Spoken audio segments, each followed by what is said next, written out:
positivismo lógico o del neopositivismo. Acá lo vamos a usar como sinónimos. En algunas discusiones positivismo lógico y neopositivismo no son sinónimos, pero acá no nos importa lo más mínimo esa discusión. Ya de por sí a muchos no les importa el neopositivismo, meterle una relevancia por prestar atención sobre cómo dar una caracterización terminológica a una corriente tan aburrida como puede ser esta, para la mayoría. No sé si será este el caso, pero por sus caras deduzco que sí. Así que no nos vamos a detener. Positivismo lógico, neopositivismo, empirismo lógico, formalismo empírico, son para nosotros todos sinónimos, no tiene nada que ver, no son ni corrientes ni perspectivas distintas. Para nuestra práctica, nuestra reflexión en este cuatrimestre y en esta clase en particular, es lo mismo. ¿Okay? Si ven otra lectura, es lo mismo. Después cuando veamos Popper quizás podamos distinguir entre positivismo, neopositivismo y concepción heredada, que la concepción heredada sería un poquito más amplia que el positivismo lógico, pero hoy, aquí, ahora con nosotros, son sinónimos. Y entre esos vamos a ver a dos de sus más grandes representantes. Rudolf Carnap, ¿no? Rudolf Carnap, que nació, acá tengo bien ahí el dato, nació en 1891 y falleció en 1970. Bien. ¿Qué tiene de característico este muchacho? Bueno, en realidad él se vuelve un referente del positivismo lógico cuando Reichenbach y Schlich, que fueron los fundadores del Círculo de Viena, dejan de participar de él. ¿Por qué dejarán de participar los fundadores? Bueno, a él lo matan, así que eso fue un motivo más que suficiente para no ir a las reuniones, y él escapa porque a él lo matan. Y Carnap escapa porque lo matan. En realidad el Círculo de Viena se disuelve, ya voy a explicar qué es, se disuelve justamente por el asesinato de Schlich. Schlich era judío y era socialista, en un momento donde a Alemania ser esas dos cosas no convenían, ¿no? ¿Lo fusilan en la universidad? Fusilan sería como pensar que hay un prejuicio, por lo menos militar. En realidad lo mata un extremista alemán en las escalinatas. Sí, claro, es fusilado. Claro, sí. En ese momento todavía no estaba en el gobierno el Partido Nacional Socialdemócrata, pero estaba juntando mucho auge, ¿no? Todavía no estaba, por ejemplo, Hitler como canciller, ¿no? Por ejemplo, ¿no? Todavía no habían hecho, pero claramente lo que estaba en boga era eso, ¿no? Entonces, si estaba afiliado o no, yo no lo sé, me parece que no, el que lo mata es Schlich, pero sí tengo entendido que es un extremista, ¿no? Que compartía las ideas de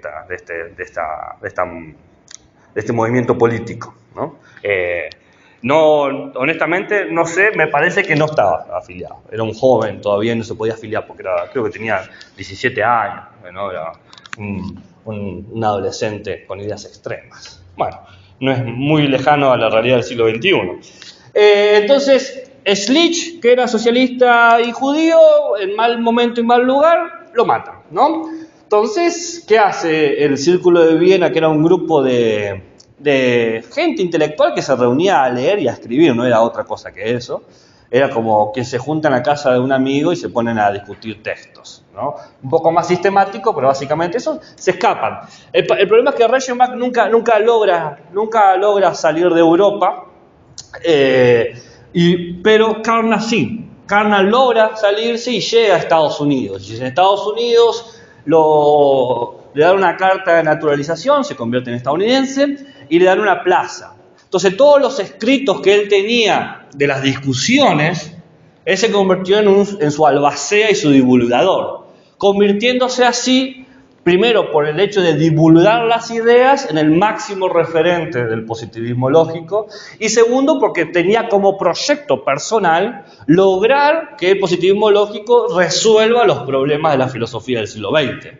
Y como era bastante inteligente y para nada nabo, hizo avances considerables y por lo tanto se convirtió en uno de los autores más leídos, más citados, más divulgados, tanto los que estaban de acuerdo como los que estaban en contra. Entonces, Rudolf Carnap se presenta como uno de los máximos exponentes justamente por estas situaciones.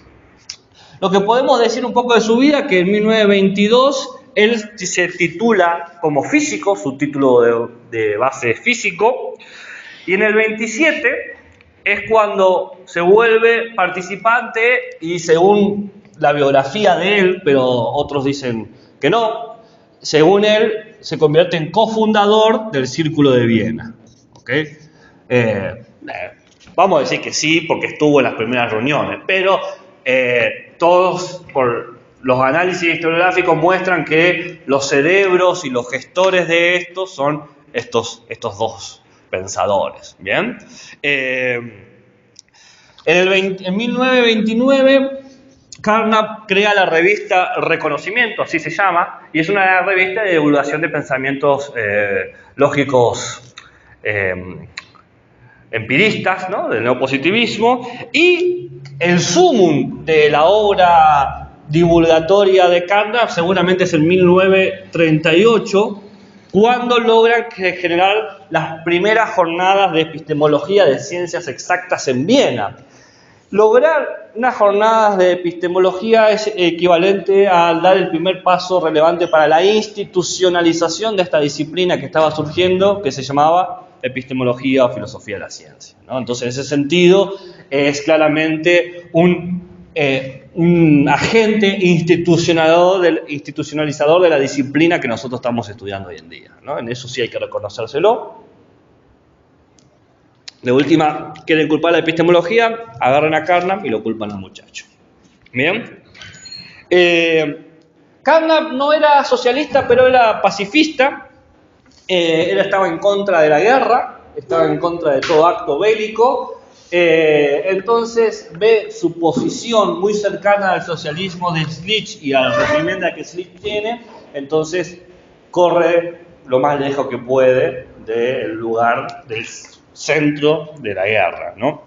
Entonces, entre 1936, que es cuando él se va, 2 años antes de la jornada, hasta 1952, él se convierte en profesor de filosofía, porque no existía, recordemos, filosofía de ciencia o epistemología en la Universidad de Chicago, pero lo que enseña es epistemología, ¿no? Él dice, voy a enseñar filosofía, pero para él hay un solo modelo de filosofía, que es la filosofía lógica positivista, y por lo tanto es lo que enseña durante todo este periodo de tiempo, fíjense, generando escuelas, ¿no?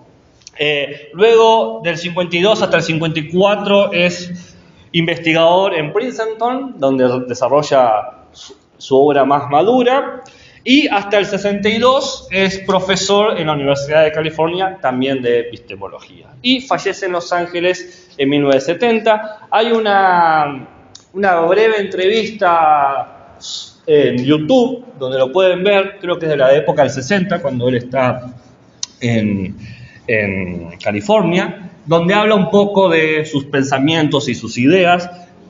Se lo puede escuchar, está hablando en inglés en un tono un alemán muy marcado, pero es bastante interesante. Está subtitulado, creo, así que el que no sabe inglés lo puede encontrar en castellano. Y es interesante verlo por el hecho de cómo él reconstruye un poco sus ideas de una manera mucho menos demoníaca de como mayormente se la reconoce o se la quiere poner al positivismo lógico. Entonces, eso es Carnap, un poco de su vida. Ahora hablemos del Círculo de Viena. ¿Por qué vamos a hablar del Círculo de Viena? Porque el Círculo de Viena va a establecer una serie de principios, que llamémosle los principios neopositivistas, que va a seguir Carnap durante toda su vida, su filosofía. Va a construir, va a desarrollar, algunos lo va a disminuir en su alcance, pero a los 7 principios lo va a mantener. Entonces cualquiera que vaya a leer un texto de Carnap tiene que por lo menos saber que existe y qué era el Círculo de Viena. Empecemos por lo obvio, se llama Círculo de Viena porque ¿en dónde se juntaba? En Viena, en la Universidad de Viena, en eso estamos todos de acuerdo, ¿no? Círculo de Viena, ¿cómo si puede ser círculo? Bueno, esa es mi dislexia atacando circuela puse. Círculo de Viena. Sepan disculpar mis fallas cognitivas. El Círculo de Viena, Viena por el lugar y Círculo porque era un grupo cerrado de intelectuales que trabajaban. ¿Con qué nace este círculo? Bueno, este círculo nace con, les parezca mentira, ¿no? Con Wittgenstein. Wittgenstein. Que hay una película muy linda, si la quieren ver, de la Universidad de Oxford, que se llama Wittgenstein, que sacó una serie de 4 películas, una de Descartes, una de Leibniz, una de Wittgenstein y otra creo que de Spinoza, que son biografías de 60 minutos. Las 3 que le dije son pésimas, la verdad que están muy mal dirigidas, pero la de Wittgenstein es la mejor, está muy bien. Los que les gusta el cine, se los recomiendo. Están las ideas de él, está en YouTube, y si no la encuentran y la quieren, se las paso, la tengo descargada. Es una película conceptual, es como una obra de teatro, pero va a lo puntual. Y interesante para los que les gustan los chismes y la trastienda, habla sobre la ambigüedad sexual de Wittgenstein, si era homosexual o bisexual o lo que sea, ¿no? Pero no nos interesa hoy aquí, lo podríamos hablar sobre sexualidad y neopositivismo, muy interesantes los debates que hay sobre eso, hay unas cartas que se pueden leer. No nos interesa la sexualidad de Wittgenstein, sino que nos interesa su obra magna, el Tractatus Zoológicos Filosóficos, publicada en 1922, según cuenta la anécdota, escrito en las trincheras de la Primera Guerra Mundial.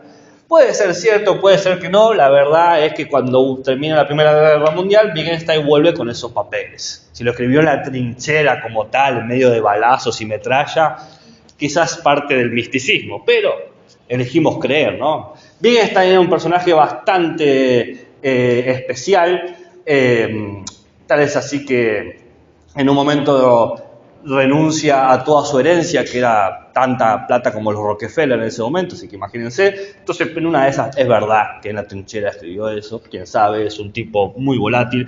Pero el Círculo de Viena se junta porque Wittgenstein publica un libro, el Tractatus Lógico-Filosófico, en 1922, que tenía 3 tesis, 3 postulados que a ellos les interesaban, o por lo menos le hacía muchísimo ruido. Primero, una tesis ontológica. Asumo que no tengo que explicar qué sería una tesis ontológica, ¿no? Ok, bien. La tesis ontológica va a decir, el mundo es lo que ocurre. Si ocurre, es del mundo, ¿no? Lo que ocurre. Esto que ocurre va a equivaler como un hecho. Por ejemplo, la botella no ocurre, la botella arriba de la mesa está ocurriendo, ¿no? Una botella así como así en el aire es un concepto que no es parte del mundo.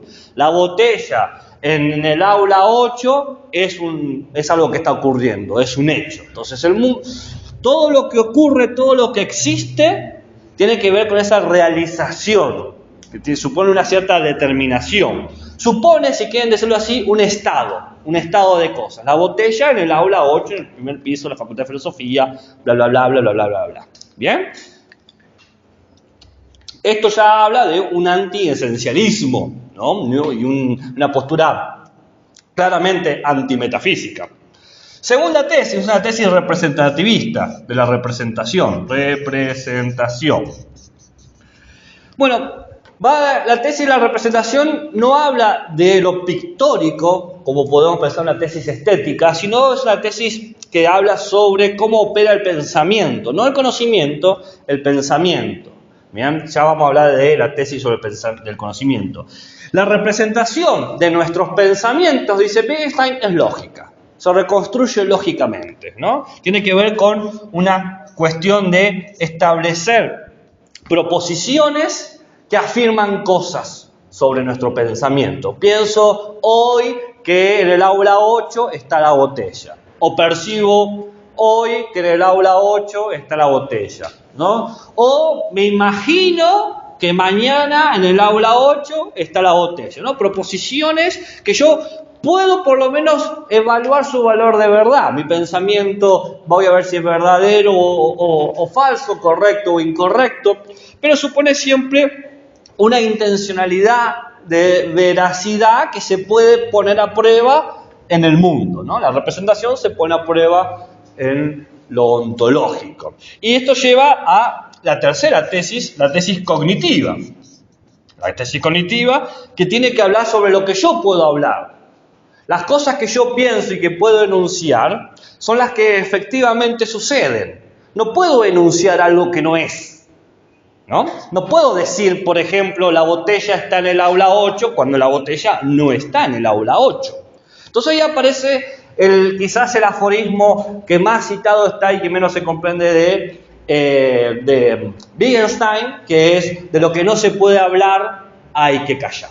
¿No? Ese es el aforismo. El aforismo no es una cuestión poética o metafórica o pictórica. No, es una cuestión cognitiva. Yo no puedo decir algo que no es del mundo. De lo que no hay que hablar, hay que callarse. ¿Bien? El tractato está dividido en dos partes, para los que no han leído. La primera parte ocupa el 70% de la obra, que tiene que ver con estas tres tesis: la ontológica, la representativa y la cognitiva. Acá Wittgenstein construye algo que ustedes seguramente aman, desean y lo hacen todos los días, que son las tablas de verdad. Él inventa las tablas de verdad. Y bueno, la parte de la tabla de verdad es de esta parte, ¿no? De la segunda tesis, la representación. Y la segunda parte, que ocupa el 30% de la obra, es sobre el problema ético-místico de Wittgenstein, que los positivistas lógicos hábilmente decidieron no leer, ¿no? Es decir, tenían la obra de Wittgenstein. La obra no es muy larga, son 80 páginas, no por eso es sencilla. Es tan difícil que para que se la pudieran publicar en el Reino Unido, Bertrand Russell tuvo que hacer un preámbulo explicando el libro, y hoy en día se edita mayormente con ese preámbulo, porque sí, al día de hoy se sigue sin entender. Y en el preámbulo Bertrand Russell tampoco habla de la parte ética mística. Pero bueno, sabíamos cómo es Bertrand Russell. Bertrand Russell no es alguien de que vamos a hablar nosotros aquí. Entonces, ¿qué hacen estos muchachos? Se ponen a leer esto. Les llamaba muchísimo la atención estas tres tesis. Primero, la relevancia de lo lógico, que es en realidad la relevancia de lo formal. Segundo, esta idea de que lo que existe tiene que ver con lo que está sucediendo. No hay entidades previas que yo pueda de alguna manera identificar, elucidar de forma a priori, ¿no? De alguna forma la tesis ontológica wittgensteiniana anula el kantismo o el neokantismo, o por lo menos se paran a ver al frente. Y tercero, la tesis cognitiva, la invitación al silencio cuando no sabemos. Porque la invitación del silencio, lo que no sabemos, también la invitación de saber quién está validado para hablar, quién puede hablar con propiedad sobre el mundo. Es una pregunta claramente filosófica, cognitiva. La respuesta del Círculo de Viena, spoiler alert, va a ser la física. No, ni siquiera la ciencia, la física. ¿Okay? Pero bueno, se juntan Reichenbach, Schlich, Neurath, Carnap, Hempel. En un momento pasa Feyerabend, lo cual es una locura, y se juntan a leer y discutir esta obra. Una cosa más que aparece es que Schlich, que es en ese momento, en los círculos de Viena, era el intelectual, ¿ok? De todos los que se juntaban, que eran unos pinches pollitos, él era realmente ya reconocido, validado, importante, ya era una vaca sagrada, ya era una persona de madurez intelectual, era leído, era citado mundialmente, no era un bebé de pecho, no era alguien que se estaba formando, ya estaba formado, ¿no? Entonces, Schlich va a ser el que va a conseguir, por ejemplo, que le den espacio en la universidad, y que en vez de juntarse en la casa, se junten en un departamento en la universidad. Un departamento como quien se junta en un aula, ¿ok? ¿Me van siguiendo? Schlich logra hacer esto porque él previamente ya había formado una asociación, la asociación de Ernest Mach. Ernest Mach es otro pensador, un matemático que desarrolló una serie de pensamiento neokantiano empirista. Acá, algo que quizás pueda servir para entender un poco este contexto es que, Kant no se había muerto hace mucho, ¿no? Kant no estaba muy lejos de la cuadra. Y Kant, al momento de morir, se vuelve muy popular, realmente se vuelve muy leído, y deja quizás cognitivamente, no hablemos de los problemas éticos ni los problemas estéticos, que para otras áreas, cognitivamente deja dos grandes problemas. Problema número uno, el noúmeno. Okay. ¿Qué carajo es noúmeno? ¿Es cognoscible? ¿Es imposible? ¿Podemos descifrarlo? ¿No podemos descifrarlo? Y el problema número dos tiene que ver con las estructuras del pensamiento que tenía Kant en su sujeto trascendental, que es sobre las intuiciones sensibles, las categorías del entendimiento, el uso de la imaginación para hacer la síntesis. Todo eso en papel sonaba muy lindo, pero se encontraba muchos contraejemplos y muchos elementos que parecían ser validados cognitivamente, pero que no pasaban por el gran software que Kant había construido. Entonces había un problema de cómo era el pensamiento, cómo funcionaba la mente que conocía el mundo. A la par de eso se empiezan a cosechar evidencia cada vez más fuerte de que el mundo físico no es tan determinado como se pensaba. Porque el pensamiento kantiano sostiene y necesita la validez de una física determinista de corte newtoniano. Entonces, cuando se ponen en duda los postulados newtonianos, va de la mano en duda los postulados kantianos. Porque si yo pongo en duda, por ejemplo, que el tiempo y el espacio es absoluto, la intuición sensible de espacio y tiempo kantiana se tiene que poner inmediatamente en duda si están conectados, ¿no? Entonces, empieza a generarse un ruido. Esto no vamos a profundizar acá, pero si ustedes quieren ver, pueden leer el libro de Hacking, que se llama La domesticación del azar, y que justamente habla del surgimiento de la indeterminación dentro de este periodo. Son dos libros. Está el surgimiento de la indeterminación y la domesticación del azar. El que tendrían que leer, si les interesa este periodo, es la domesticación del azar. Si les interesa de 1600 para atrás, lean el surgimiento del indeterminismo, ¿no? Son dos libros distintos. Es un libro de historia de la ciencia, pero claramente de corte filosófico epistemológico. ¿Cuándo publica el físico Einstein la teoría de la relatividad? 1922, 1921. O sea, más o menos ahí. Ahí sí, obviamente. Ahí llego a eso. Ernest Mach genera todo un pensamiento estadístico de la física que a Schlick le llamó muchísimo la atención, porque recordemos que Schlick, como pensador maduro, él se formó en un mundo newtoniano, pero era muy crítico, y entonces encuentra a este autor y genera la asociación de Ernest Mach. No es fructífera, se acorta, dura 2-3 años, pero luego con el Tractatus Lógico-Filosófico, la estadística y las discusiones sobre el determinismo de la física, se da el caldo de cultivo intelectual necesario para que gente interesada financie y dé lugar al Círculo de Viena y se junten los autores como Neurath, Reichenbach, Carnap, ¿no? Hay otro más, Hahn.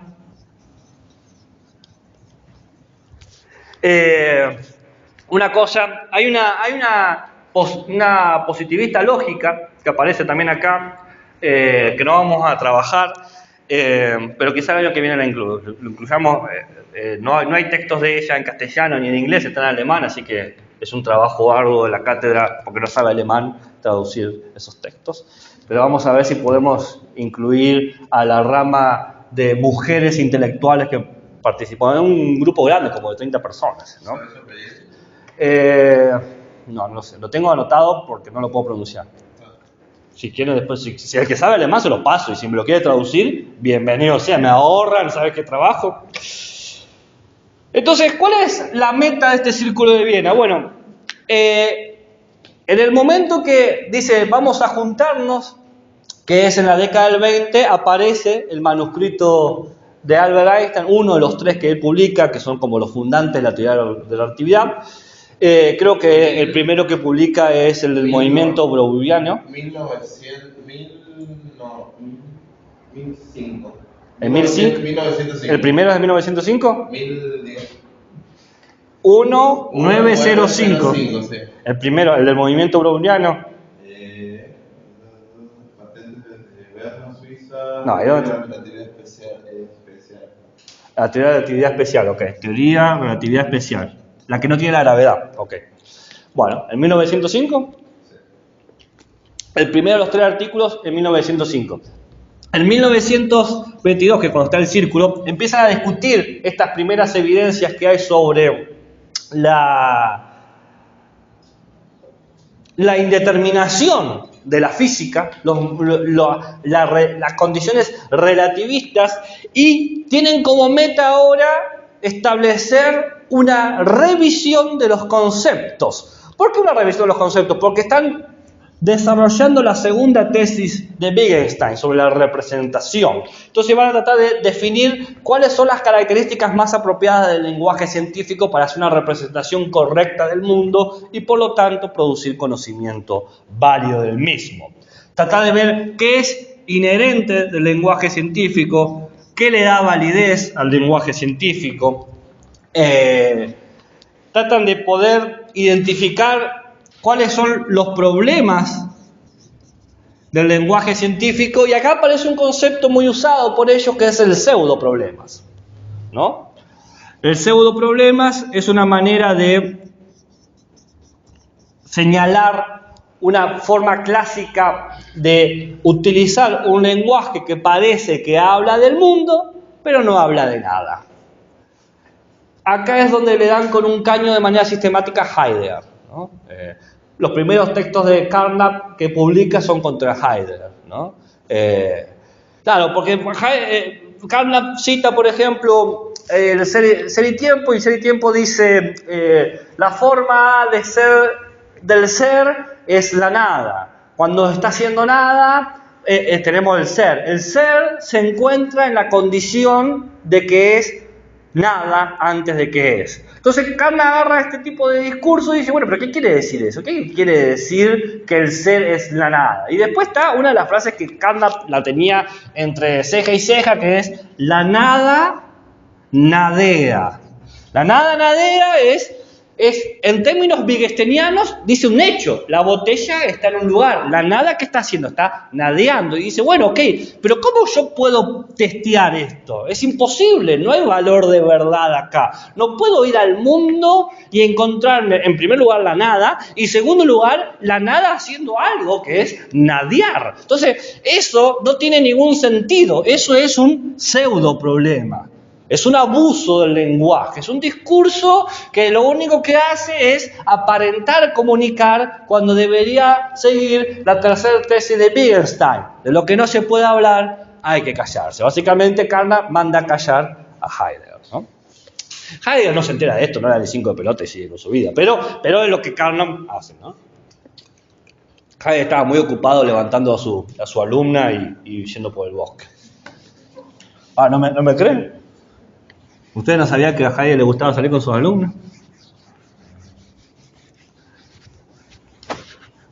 No me digan qué sorpresa lo que estoy diciendo. O sea, ¿No? ¿No saben? ¡Claro! Se rumorea como romance. ¿Se rumorea? No es rumorear. Rumorear es lo que podemos hacer nosotros sobre nuestros colegas acá. Esto está confirmado, verificado y chequeado. Hay cartas donde hay unos tonos bastante eróticos diciendo cosas que no pienso repetir acá por pudor alemán nomás, pero sí, confirmadísimo. Hannah Arendt fue a un curso y él le echó ojito, ella le echó ojito, qué sé yo, como decía, asumo que es consensuado, pero mínimo abuso de poder. qué sé yo. Entonces,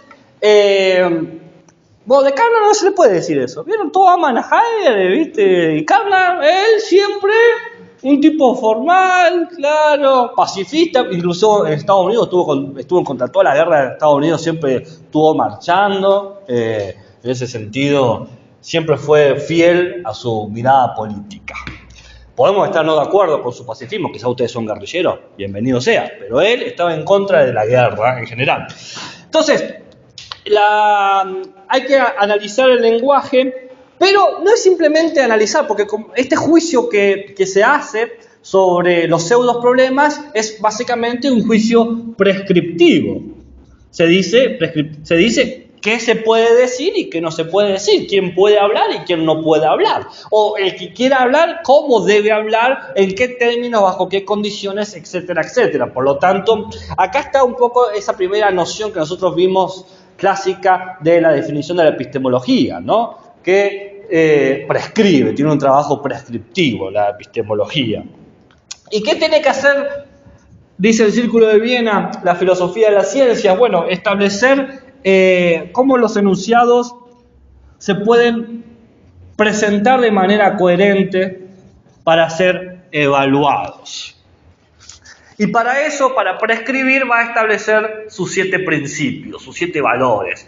Estos 7 valores no están puestos como en un manifiesto, ¿okay? Es una reconstrucción que se hace. Hay un libro que se llama El Círculo de Viena, ¿cómo se llama este muchacho? Está en la bibliografía de consulta, si lo quieren leer, que básicamente reconstruye todo este contexto histórico del que estoy hablando y reconstruye estos 7 principios. Me estoy basando en este autor, ya me voy a acordar, el libro se llama El Círculo de Viena y está en la bibliografía de consulta. No me acuerdo el nombre del autor, pero está ahí. Es como un referente de esto, ¿no? No. Es un inglés. Bien. 7 principios. El primer principio, el principio empírico. ¿Me van siguiendo hasta acá? Preguntas, dudas, interrogantes, comentarios, insultos, nota al pie, crítica constructiva, crítica destructiva. ¿De dónde sale? Lo construye. A ver, en teoría son 7 principios que siguen los intelectuales del Círculo de Viena. El tema es que no están manifiestos como en un papelito que se divulga entre ellos, ¿ok? Pero si uno analiza sus obras, va a poder reconstruir estas 7 ideas. En algunas las sostienen más a profundidad, otros superficialmente, otros con algunas salvedades, otros al extremo, pero aparecen. Aparecen en Reichenbach, aparecen en Schlich, aparecen en Neura, aparecen en Hahn, aparecen en Hempel, aparecen en el primer Feyerabend, aparecen en el primer Popper y aparecen, claro está, en Karl Marx. ¿Okay? Entonces, por eso una manera fácil de entrar al pensamiento del Círculo de Viena es recordarte estos 7 principios. Básicamente, cómo ser un buen neopositivista, ¿no? ¿Vieron cómo ser un buen epistemólogo de Bunge? Bueno, cómo ser un buen... Una cosa que es positivo de los neopositivistas y que han perdido algunos intelectuales es la capacidad de construir manuales. Eran muy buenos haciendo manuales, claros, precisos, directos, había una fórmula, un recetario. Hoy en día, vos querés pedir una receta para deconstruirte, te mandan un texto y no entendés ni qué carajo está pasando. No es que esté en contra de la deconstrucción, bienvenida sea. Simplemente digo que si uno quiere leer cómo es el concepto de construcción y los pasos a seguir en Derrida, ¿Derrida? Sí. Perdón, la parte metafísica se me patina. Bueno, principio empírico. Esto es un principio básico. El conocimiento proviene de la experiencia, ¿no? El empirismo más moderno, el empirismo más clásico. Si el conocimiento proviene de la experiencia, ¿qué supone? ¿Qué supone todo empirista? Supone que puede construir, mis futuros epistemólogos y epistemólogos, sí, el conocimiento viene de la experiencia. ¿Cuál es la estructura lógica para construir conocimiento?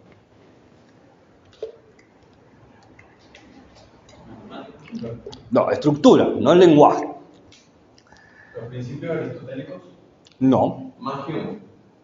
Pensemos así. Bacon construye conocimiento, ¿no? A ver. No. Pero ¿quién lo va a poner en duda? ¿Quién lo va a poner en duda? El principio de causa y efecto. Claro. Pero los dos son empiristas. Bacon y Hume son empiristas. Berkeley es empirista. ¿Qué comparten todos los empiristas? Que viene de la mano del empírico. ¿Cómo tener conocimiento?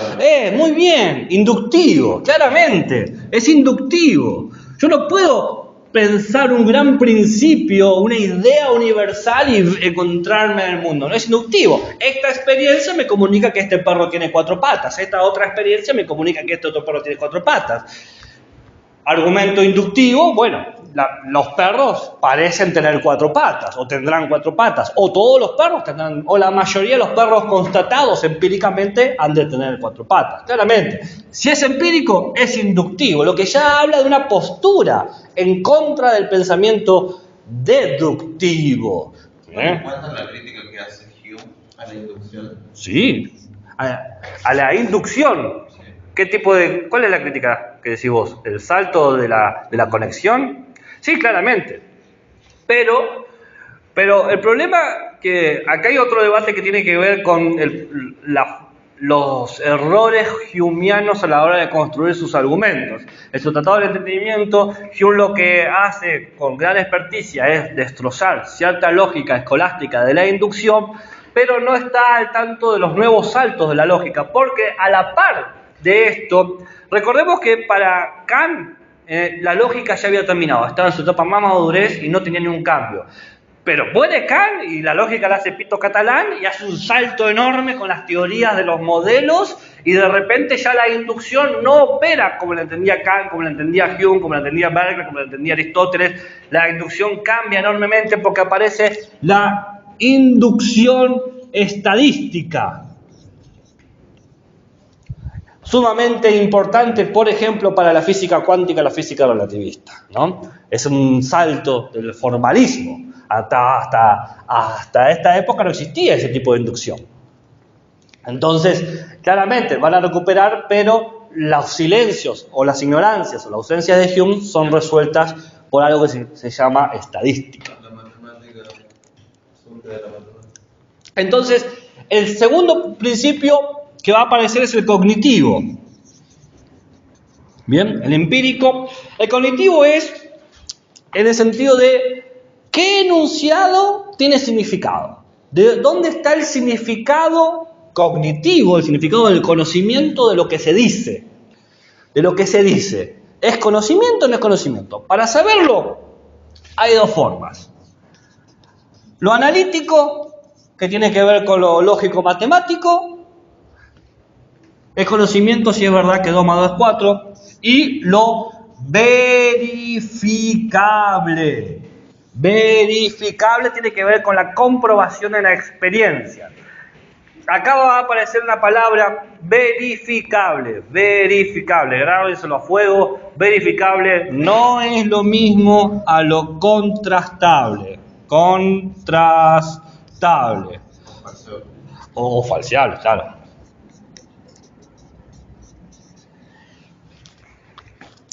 Los inductivistas hablan de verificación. Los deductivistas hablan de contrastación. Y los deductivistas sofisticados hablan de falsación. Pero eso falta todavía.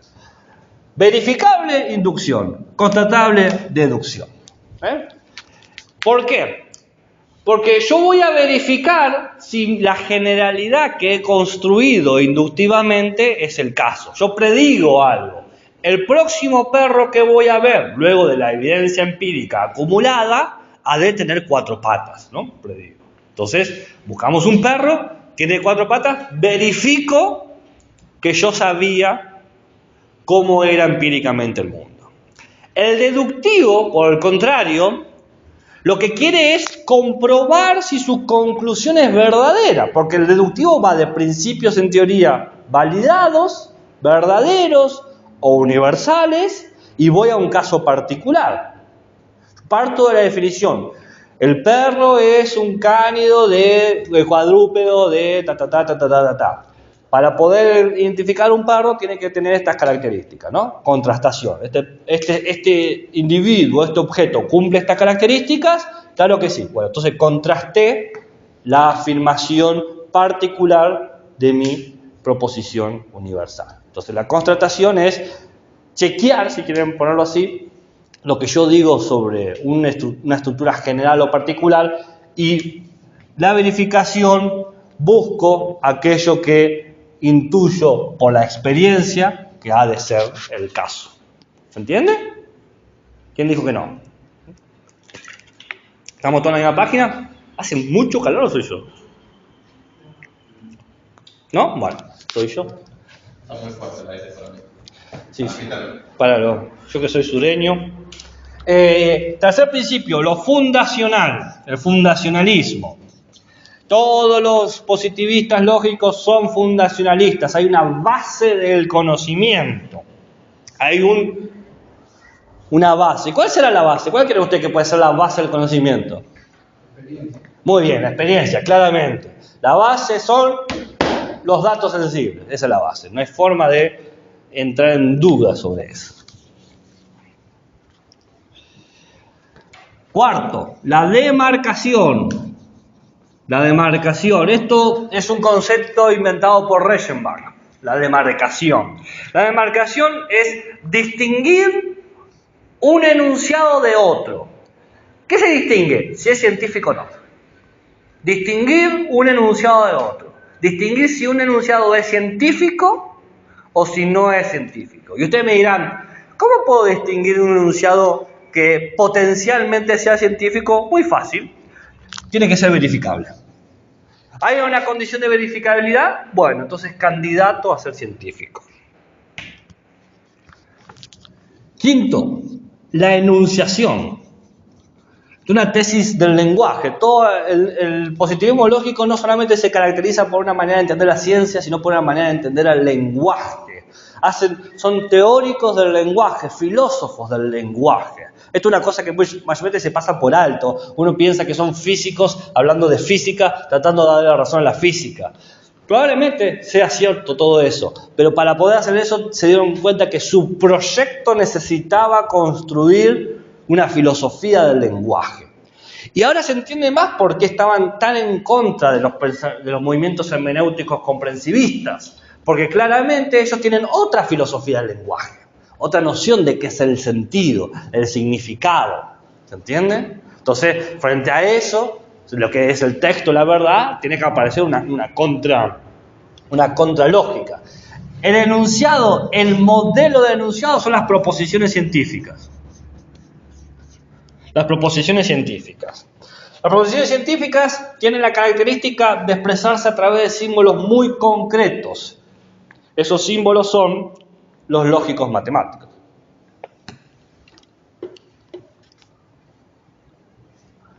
El sexto principio, la unificación.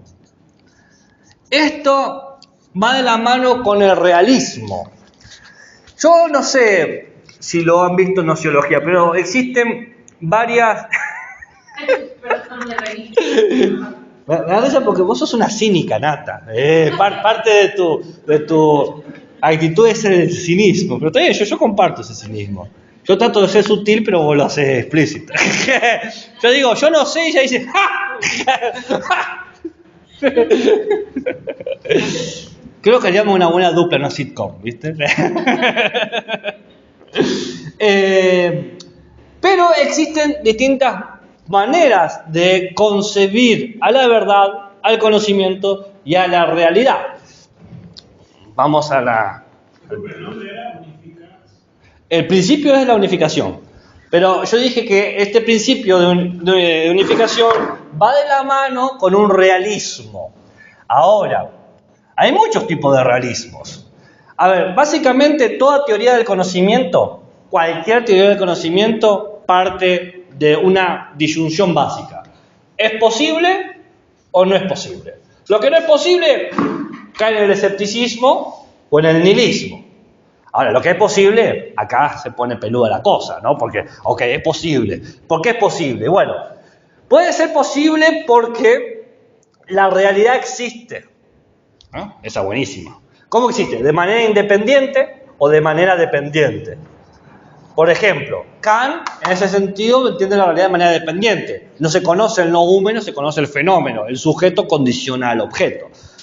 Ahora, de manera independiente es, la realidad va a existir, estés o no estés vos ahí operando. No va a cambiar sus cualidades ni va a cambiar sus características. En el famoso aforismo, si un árbol se cae en un bosque, hace ruido, en un realismo independiente siempre va a hacer ruido, no importa si estás vos o no para escucharlo. En un realismo que depende del sujeto, va a hacer ruido sí, solo si alguien percibe esa caída. Esto va de la mano con otro tipo de realismo, que es el realismo científico. El realismo científico va a presuponer que existe todo aquello que puede de alguna manera ser demostrado.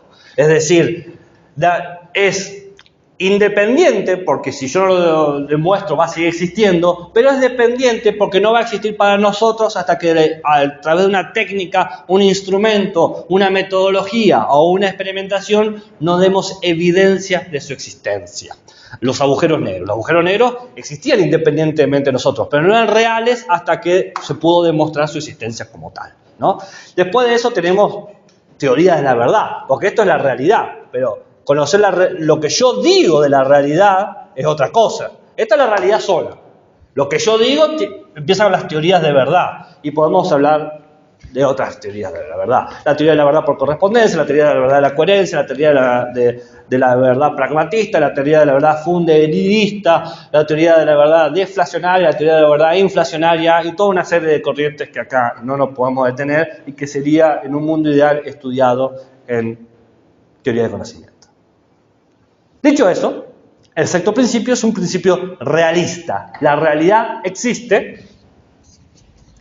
¿Es posible que Mujica se jubile y esté ¿Estás trabajando para eso? Conozco un grupo de gente. Tengo un audio donde pregunté a Andrés si es cierto que había presentado el papel y había presentado el papel para jubilarse. Bueno, buenísimo. Bien. Se puede jubilar dentro de 6 meses, o sea que en el próximo ciclo lectivo hay un nuevo profesor. El círculo de Ramsey. ¿El círculo qué? El círculo de Ramsey. El círculo de Ramsey. La teoría del conocimiento. Y bueno, será lo que será. Y si no, no será nada.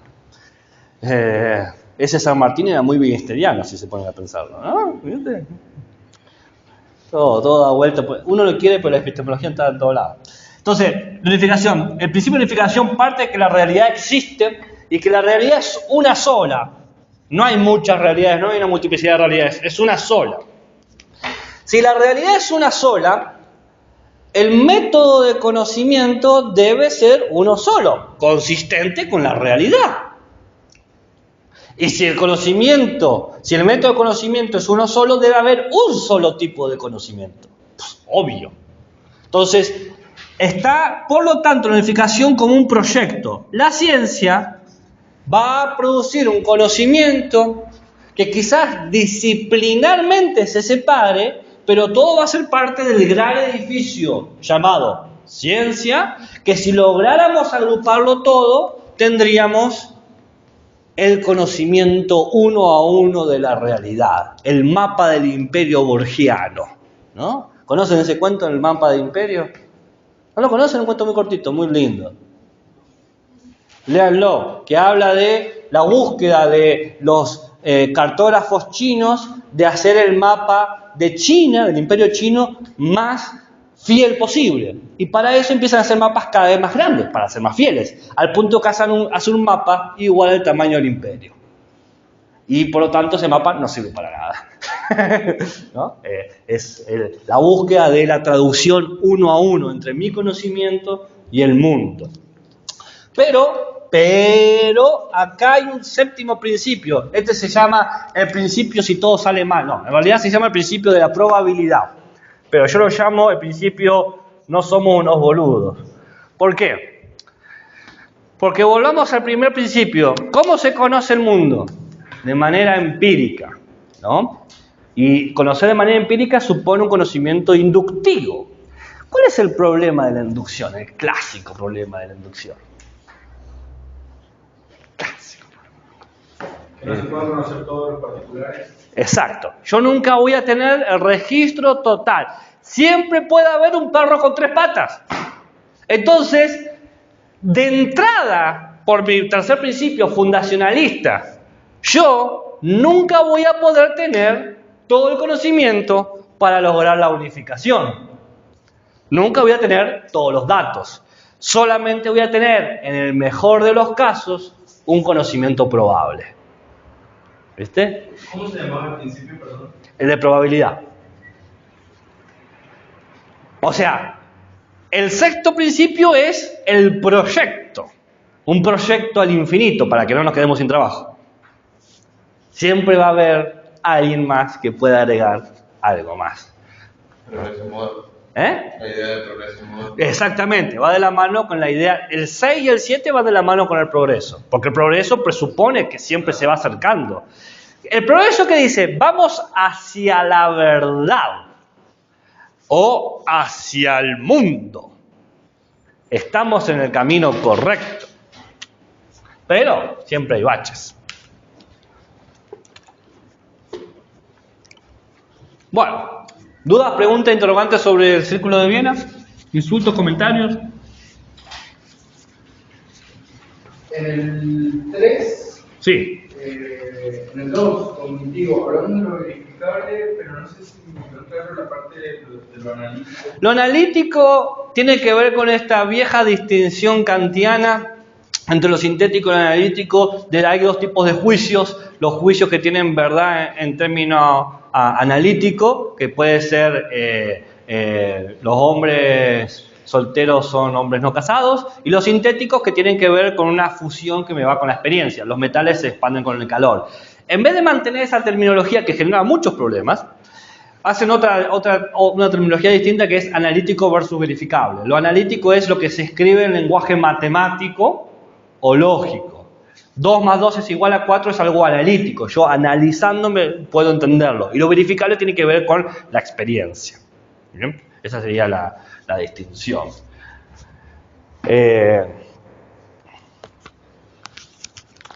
Nada de eso sería un juicio analítico. Sería una pseudo proposición. Viktor Kraft. Viktor Kraft escribe sobre el Círculo de Viena. Ese es el libro que ¿Vieron cómo se escribe? ¿Vieron que iba a llegar? Ustedes no me creían, ¿no? Porque me tiene que dar tiempo. Kraft. Viktor. Como Víctor Frankenstein, pero Viktor Kraft.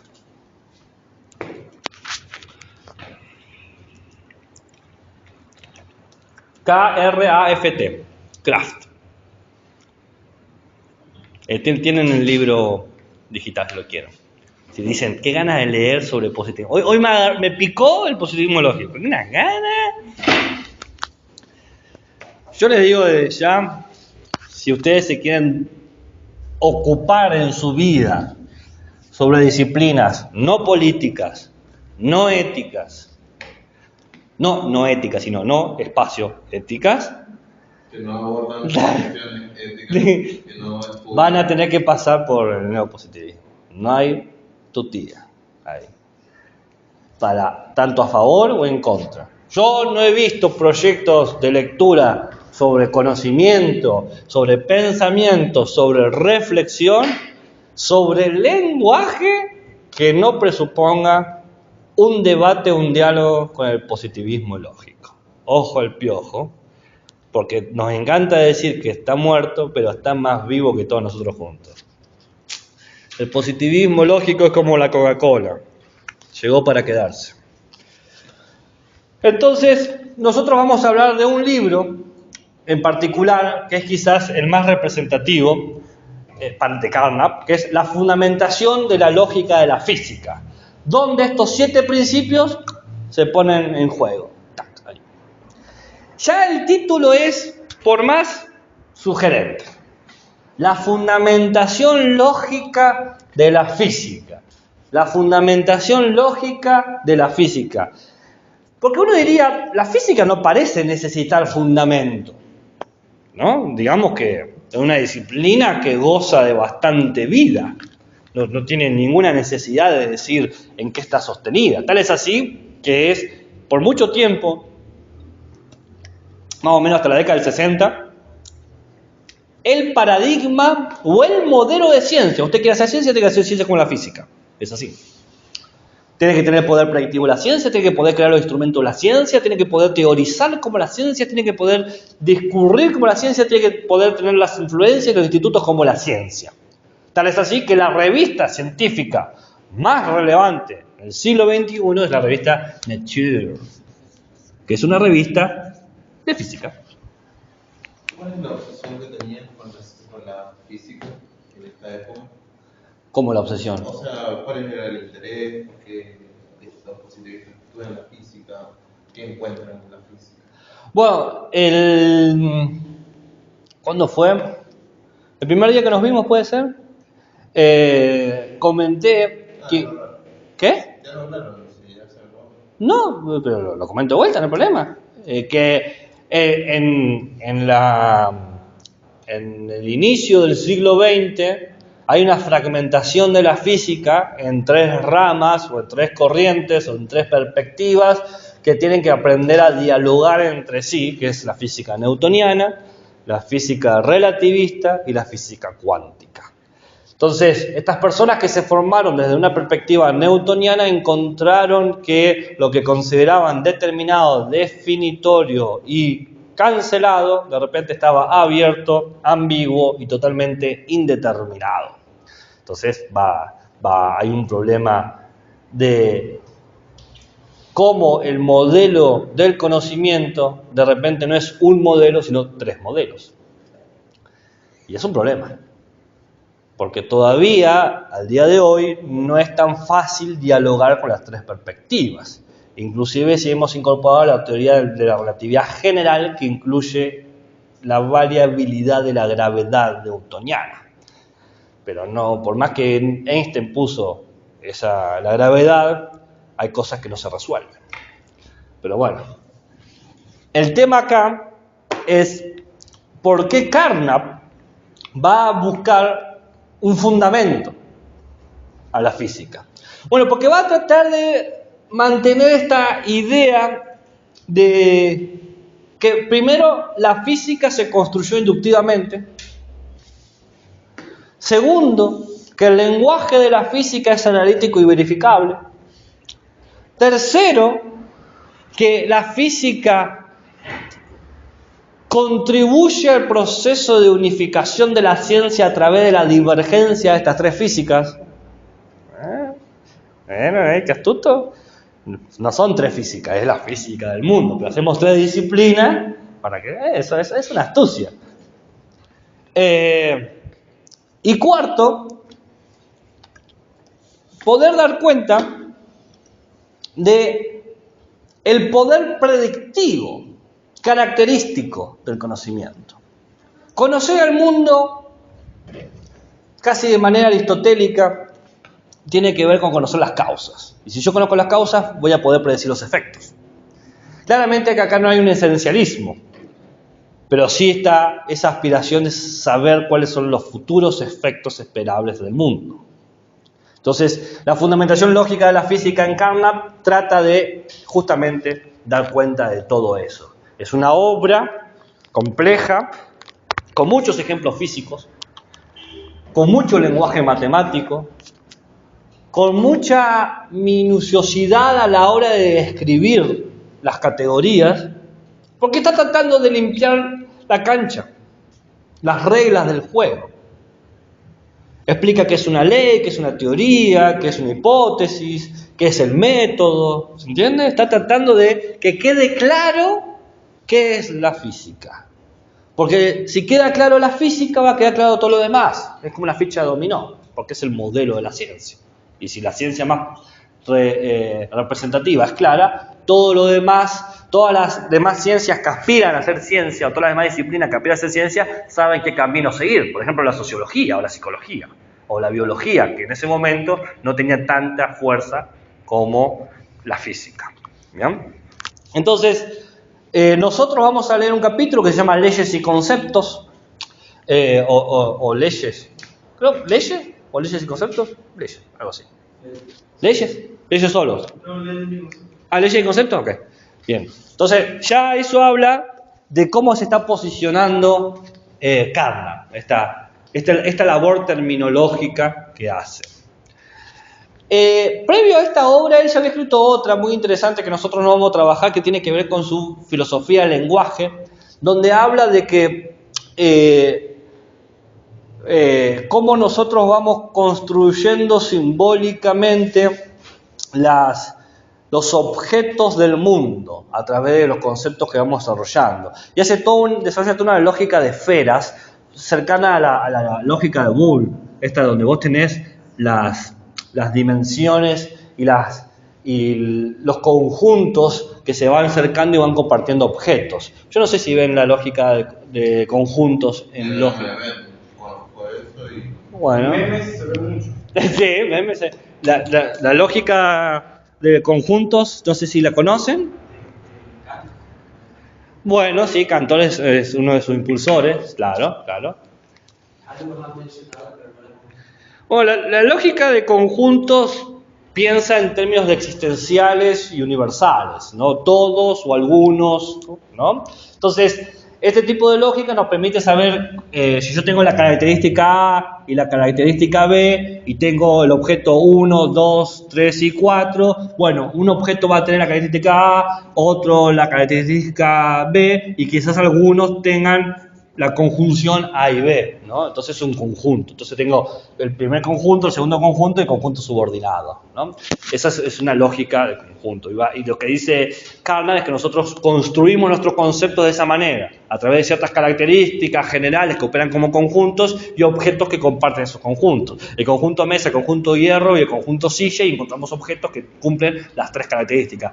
Mesa, silla de madera, hierro y silla. Bueno, me perdí. Pero bueno, ¿ustedes entendieron el ejemplo? Supongo que sí. Si yo tengo mesa, madera, es la dislexia. Yo pienso en madera y digo, madera, hierro. Entonces tengo objetos de madera, objetos de hierro, y puedo tener un tercer elemento que cumpla lo madera y hierro como esta silla. Más claro, ¿no? Claro, yo decía mesa. Y con mesa mucho no sé. Bueno, pero tiene una mesita, ¿no? Entonces podemos encontrar un objeto que cumpla eso. El banco. Ok. Entonces, lo que está haciendo Carnap es, suponiendo esta teoría del lenguaje que él tiene, desarrollarla y presentarla dentro de los esquemas de la física contemporánea. Los ejemplos que va a dar son de física. El texto es escrito por un físico, así que el que avisa no traiciona. O sea, no me digan, esto está lleno de física. Bueno, eso sí. Lo primero que hace Carnap es distinguir entre lo observable y lo inobservable, ¿no? Claramente tiene que empezar por ese problema, porque es un problema empírico, lo que podemos observar del mundo y lo que no podemos observar. Y como está pensando la lógica de conjuntos, va a decir, está el campo de lo observable y el campo de lo inobservable, ¿no? Está hablando de dos conjuntos de elementos.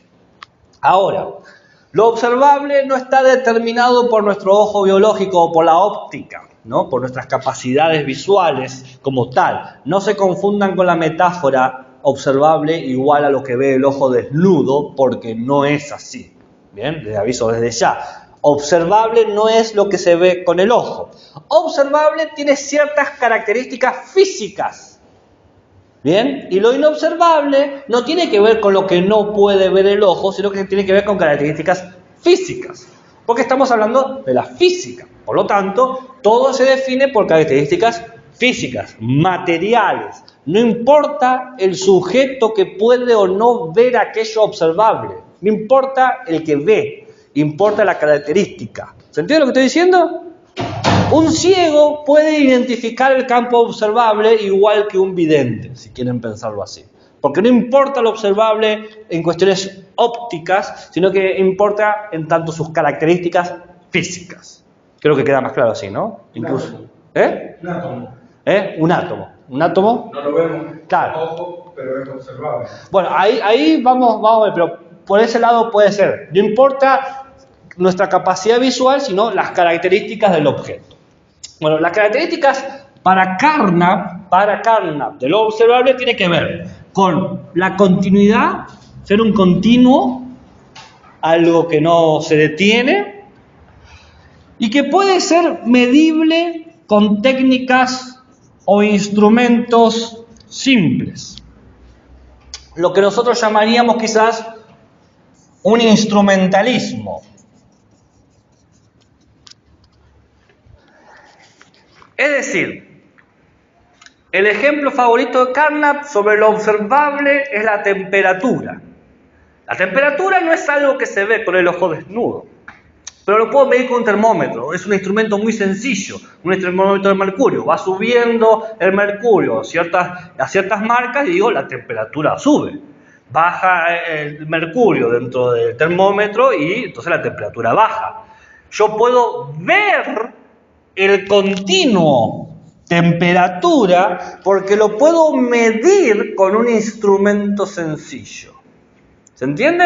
Fíjense que no importa en realidad lo visual, no es que si está muy rojo es igual a caliente. No nos interesa eso. Es un continuo que es medible con ciertos instrumentos y técnicas sencillas o de simple uso. En contraposición, lo inobservable también va a ser un continuo, pero requiere una medición compleja, ¿no? En ese sentido, el átomo aparecería como inobservable, no porque no lo podemos ver, porque poder medir un átomo requiere una aparatología y unas máquinas de gran complejidad y de múltiples usuarios trabajando al mismo tiempo para poder siquiera medirlo, ¿no? Entonces, lo observable e inobservable tiene que ver con la técnica y la complejidad de la misma. ¿Ok?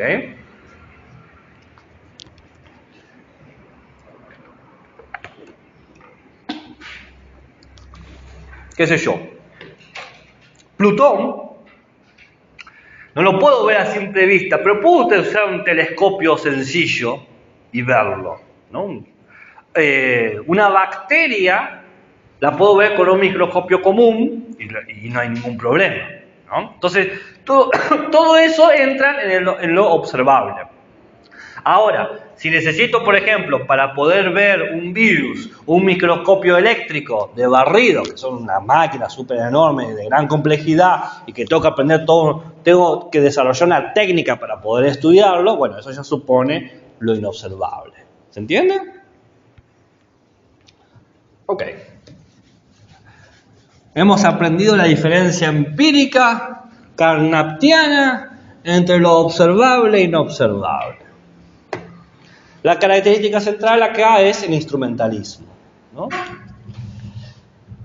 De la mano de eso va a venir dos conceptos: leyes teóricas y leyes empíricas. Leyes teóricas y leyes empíricas. Las leyes empíricas tienen como característica principal hacer referencia a la observación, a lo observable. Lo observable con el ojo desnudo, no. Lo observable del campo de lo observable, por ejemplo, lo que se puede medir. Por lo tanto, las leyes empíricas, y fíjense la astucia de este muchacho acá, porque esto habla de saber cómo preparar la partida y mezclar las cartas para que te toque la mano ganadora. Las leyes empíricas van a hablar de las magnitudes medibles, claramente. ¿Qué hace un termómetro sino medir un continuo? ¿No? ¿Qué hace un microscopio o un telescopio sino medir latitudes o dimensiones? Claro, las leyes empíricas son leyes sobre lo observable en términos de sus magnitudes, lo que puede ser cuantificable, lo que puede ponérsele un número, lo que puede ser traducido con cierto símbolo formal matemático. Se sienten como en casa, ¿verdad? ¿Se acordaba en el fondo a Descartes en la matemática universal? Puede ser, sí. Hay un supuesto detrás moderno acá. que toda la naturaleza puede ser traducida en lenguaje matemático. En cambio, las leyes teóricas van a referir claramente a lo no observable. Lo no observable porque no lo podemos ver, no. Lo no observable porque necesitamos que entre en el campo de lo no observable, es decir, una instrumentalización compleja para ser medido. Por lo tanto, habla de aquellas entidades difíciles de medir o que ambiguamente se miden. Tenemos un valor numérico, una magnitud, pero tenemos márgenes que no estamos seguros si esa es la magnitud apropiada o correcta, ¿no? Estamos calibrando nuestras técnicas de medición, ¿no? Hay cierta ambigüedad. Por ejemplo, la búsqueda en ese momento de poder determinar la constante de la velocidad de la luz, milimétricamente, ¿no?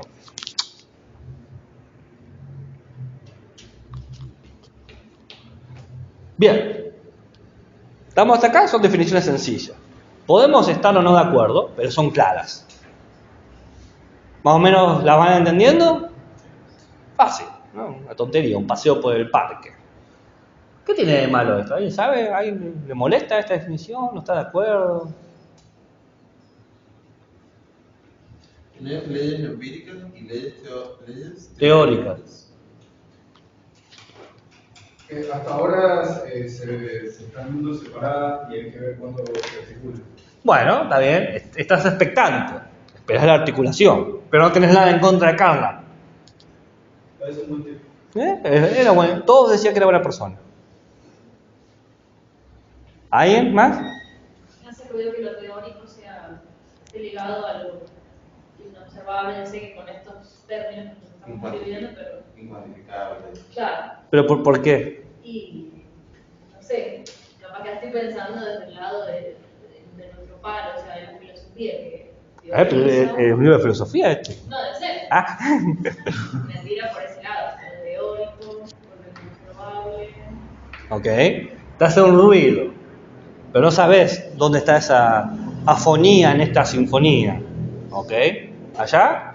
No, exactamente eso, del pibe. Pero yo no entiendo por qué hace ruido. ¿Quién puede observar lo teórico? Es que creo que van a la obligación. Tiene. O sea, hay prejuicios. No sé, hasta que no lo diga. Sí, que viene a hablar con validación. No todos los prejuicios son malos, ¿eh? De lo medible, de lo observable, ¿cómo se llama? Como algo que se puede hacer, lo que se puede tratar. Y ante lo observable como algo puramente teórico, es lo que se pasa también. Pero no dice que lo inobservable es puramente teórico. Dice que supone una complejidad técnica si uno quiere evidenciarlo. Por ejemplo, si vos quieres evidenciar el cogito husserliano, y es teórico, y necesitaríamos todo un bagaje conceptual, una técnica discursiva para poder de alguna manera mostrarlo. Pero, si yo quiero hablar de los juegos del lenguaje de Wittgenstein y muestro un tablero de ajedrez y un partido de fútbol, y más o menos se entiende, son distintos juegos, con distintas reglas, se juegan de manera distinta, pero más o menos uno entiende que son juegos, ¿no? Entonces, el concepto juegos de Wittgenstein es más observable porque es más directo verlo que el concepto teórico de Husserl, el cogito, ¿no? ¿O no? ¿Estoy equivocado? Acepto mi error. Para Descartes es súper empírico su afirmación, yo pienso. Creo que sí. Oh, claramente, sí. Y yo existo, es fácil de medir. Y lo puede comprobar cualquier sujeto que piense. Es verdad. Y es fácil de medir. Si yo sigo la lógica kantiana, yo puedo medir que existís. Hago una técnica sencilla. Acá, lo veo y comprobado. Saco una foto, una selfie, puedo sacar. ¿No? Sencillo, directo, claro. Puede ser que quizá, no sobre eso particular de la física, pero con respecto a lo que se viene diciendo, que cuando dice que únicamente la filosofía puede hablar acerca de lo que es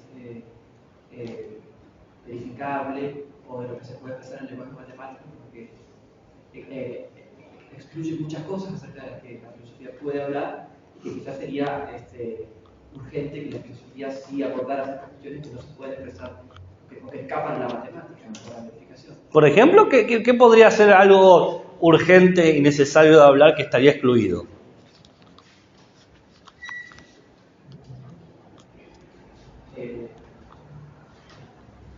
Cuestiones ligadas a las emociones. ¿A la qué? A las emociones. Ok. ¿Por qué no estaría excluido de estos campos? Porque hay cuestiones que no se pueden expresar con la matemática, que escapan al lenguaje matemático. Ok. La neurociencia puede hacer inferencias igual del cerebro pidiendo respuestas. O sea, puedes inferir de alguna forma que existen emociones particulares.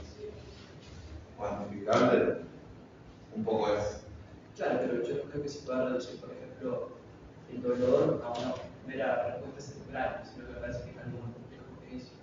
Está bien, estoy de acuerdo. Puede ser complejo. 100% de acuerdo. No voy a discutir con eso. Pero el dolor... Para pensar. No, pero... No digo lo que bien, solamente estoy pensando, te dice cómo se podría explicar. Estoy de acuerdo, pero el tema de estas reflexiones es llevar hasta sus últimas consecuencias. Las emociones es quizás lo que más ha dado en el clavo y lo que más le preocupó a Carnot y sobre lo que más escribió.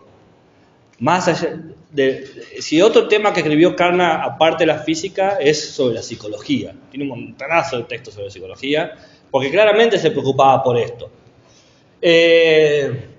Hay una corriente psicológica que resuelve este problema de una manera muy sencilla: el conductismo. Claramente, el conductismo dice, es fácil identificar las cosas: llorar, gritar, tener ciertas condiciones fisiológicas. Estadísticamente, el humano, si está triste y siente dolor, dolor emocional, dolor físico, cualquier tipo de dolor, inclusive la depresión, lo podemos de alguna manera computar. Puede ser teórico porque es difícil y tiene grado de ambigüedad. Entonces entraría aquí, no estaría fuera de mis campos. Y podría hacer leyes teóricas sobre eso. ¿O no? Y en el caso del conductismo, se reduciría toda la de las emociones y demás cuestiones observables. Cuestiones observables o no observables en estos términos. No observables porque es difícil medirlo. Por ejemplo, alguien que está clínicamente deprimido, psiquiátricamente deprimido, es porque no puede producir o no puede mantener cierta cantidad de hormonas. ¿Sí? Pregúntale a todo buen psiquiatra. Te va a decir, hay cosas que no sabemos, pero yo sé que si a esta persona le doy esta pastilla, de repente no se podía levantar de la cama y ahora todos los días va a trabajar y se siente satisfecha. Y es un fármaco, es un compuesto químico. Entonces, ¿por qué no entraría en esto? Pero siempre había un resto que... O sí, una ambigüedad. El proyecto de unificación de la ciencia reconoce en el séptimo principio de que va a ser probabilístico y que siempre va a haber dudas, y por eso el conocimiento científico tiene que progresar. Pero esa es la nueva información que podría darse, ¿no?, sobre esa base probabilística. Tienen que configurarse en el mismo lenguaje de la ciencia. ¿Y qué otro lenguaje elegirías para configurar? No, quiero decir, se parecen unas cosas que se muestran de otra manera. Sí. Y que habría como un tipo de procedimiento capaz a reconfigurarlo para poder tratarlo con un lenguaje científico. ¿Por ejemplo? ¿Qué se mostraría de una manera distinta que se ve forzado y olvidado o silenciado al ser traducido a los términos científicos? ¿Qué? Pues, pero si yo no niego el dolor, no niego el placer, no niego la risa, no niego el llanto. No, porque estábamos hablando de una manera, pero el llanto y la risa, la amistad, si quieres pensarlo así, puede entrar tranquilamente en estas estructuras. Puede ser que deja, por ejemplo, el introduccionismo materialista, el que solo toma la existencia material y los instrumentos, pero no toma las cosas que ha desarrollado para ingresar a esa existencia, como sería el lenguaje, que no es nada material, que es lo que están trabajando para abordar. Me llama la atención que el lenguaje no sea material cuando la manera en cómo me presentas tu lenguaje es material, a través de sonidos, a través de una caja torácica, a través de una boca, a través de tu presencia física. ¿Cómo el lenguaje sería no material si aparece en medios materiales?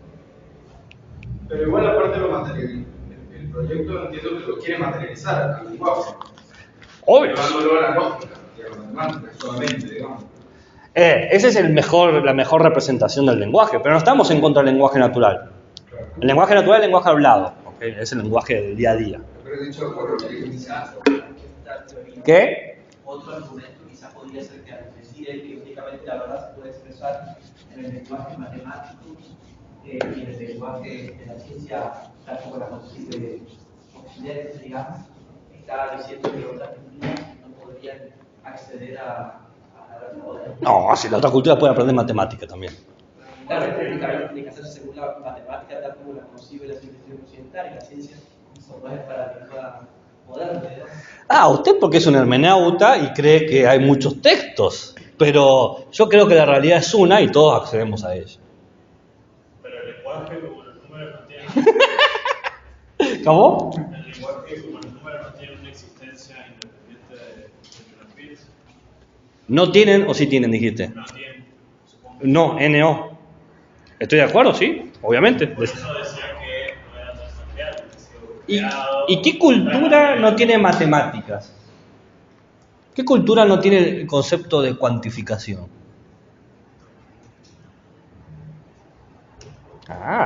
Los agarré ahí. Todas las culturas tienen nociones matemáticas. Pueden tener distintas maneras de conceptos, de cómo decir el más o el menos, pero todas tienen nociones físicas, matemáticas de la realidad. Pero también tienen nociones de Dios. Bueno, eso es porque ante la ignorancia la mente ¿qué hace? Inventa. Nuestra labor científica es justamente educar. Y lo que... Yo sé que a ustedes les molesta el ruido, pero sus argumentos no están siendo lo suficientemente poderosos para destruir el neopositivismo. Porque ustedes me dicen, eso es eurocéntrico. Y yo te digo, bueno, decime una cultura que no tenga matemáticas para decir, bueno, somos nosotros los que estamos imponiendo las cosas. No existe, ok, entonces no es eurocéntrico. Bueno, pero lo tuyo es materialista. Decime una cultura que no suponga la materialidad. Para que vos me digas, lo mío es...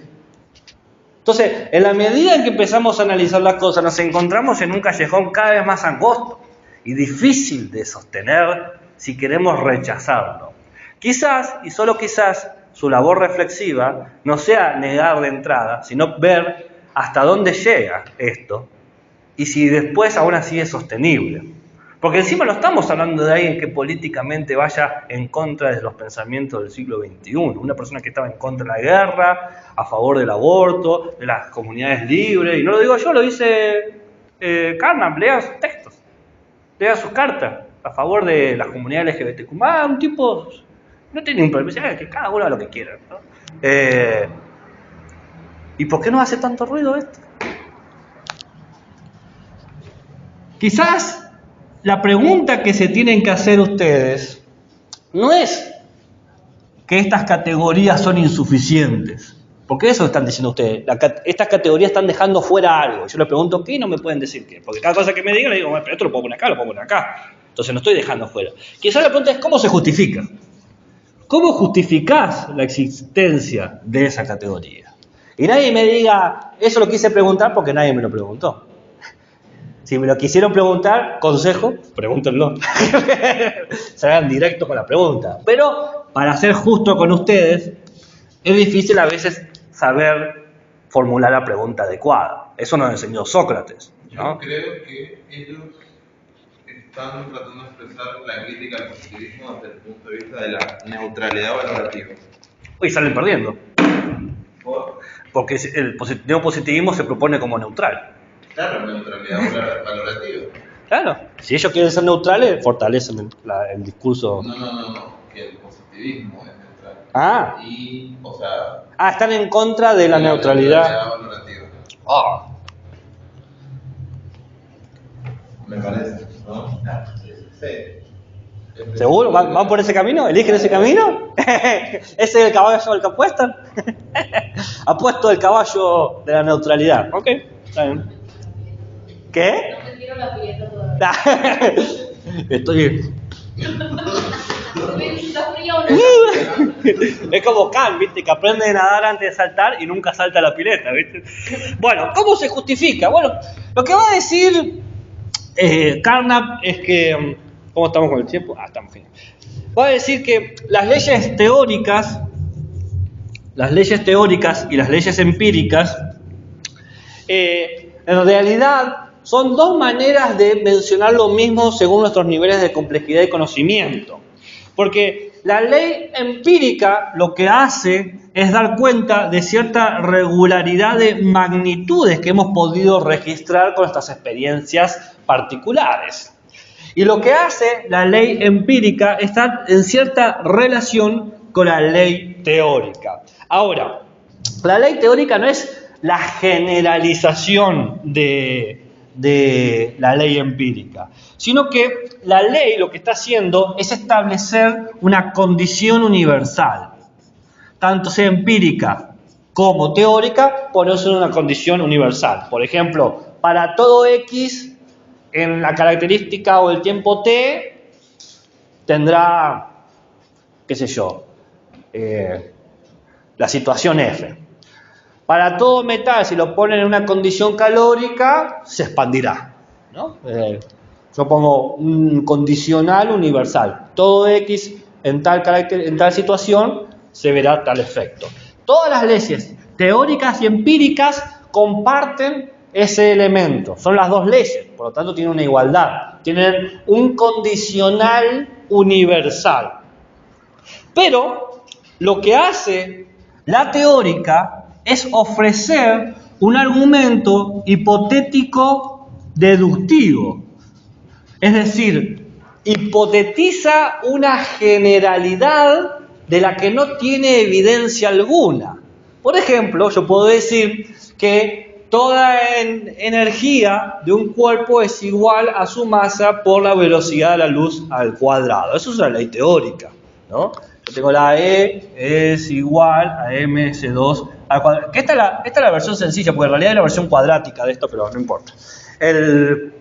Entonces, yo hago esta hipótesis y de allí deduzco, ¿no?, cuál es la energía de ciertos objetos en base a su masa y su velocidad, en relación a la velocidad de la luz. Entonces, yo con esta generalidad puedo deducir